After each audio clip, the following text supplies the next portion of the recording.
Uni Eropa memberikan dukungan penuh terhadap Indonesia yang tahun ini memegang presidensi G20. Rekan saya Dwi Anggia mewawancarai Duta Besar Uni Eropa untuk Indonesia, Vincent Piket, tentang sejumlah hal yang berkaitan dengan G20. Berikut informasinya. Pemirsa, kondisi geopolitik di Eropa semakin memanas pasca invasi Rusia ke Ukraina. Tidak hanya dirasakan oleh Ukraina, tapi juga dirasakan oleh sejumlah negara Eropa, bahkan sampai ke Asia termasuk Indonesia. Lalu bagaimana Uni Eropa melihat dampak dari invasi ini terhadap Indonesia, khususnya saat ini Indonesia sebagai pemegang tongkat presidensi G20. Kita akan berbincang dengan Duta Besar Uni Eropa untuk Indonesia bersama saya Dwi Anggia. And how is the EU see Indonesia holding the G20 presidency amid the threats of boycotts from numbers of countries if Russia insists joining the summit this year? Well, first of all, this is a wonderful year for Indonesia. First time in the recent history leading an international platform of the G20 of this stature. So recognition of Indonesia's progress over the past decades and certainly a wonderful opportunity for the country to manifest itself as a global leader. So from the EU, full support to Indonesia. We want to work with Indonesia to make the G20 presidency a success. Many important topics on the agenda, even before, of course, the war broke out in Ukraine, with the health situation post-COVID, with the need for making progress on the energy transition around the globe in the light of the real threat of climate change.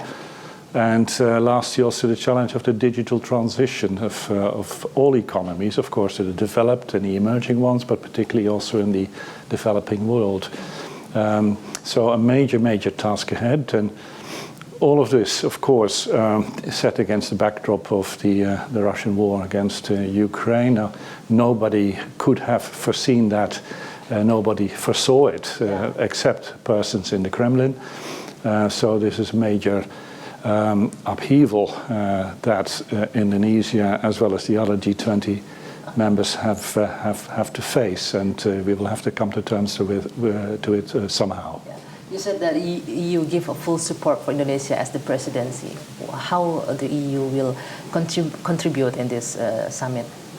Of the EU, who are part of the G20 process, work together very closely to develop the themes that Indonesia has put on the agenda. So there's a very active support of that. We have a lot to offer, we think, as European Union countries, thanks to the fact that we have the habit of working together in an integrated platform and producing results, and in all of these areas that I've mentioned. We cannot neglect that there's a quite pressure for Indonesia as the presidency of G20 regarding the Russian position. We know that quite pressure that we have now. Some of the question to expel Russia from the summit. But instead of doing that, President Jokowi recently, as you know, invited Ukraine president to attend the summit. Do you have any comment on that action? There's a lot of debate amongst the G20 members at the moment. Foreign Minister Retno Marsudi joined the G7 meeting of foreign ministers over the weekend. So we are trying to find a way forward that is not only good for the Indonesian presidency and for the G20, but also that for the old member. It matches the serious worries we have. And let's go back to the theme of Indonesia for this its G20 presidency: recover together, recover stronger. Right now, Russia is not together with us; it is against us, and that, of course, is a reality that we have to face.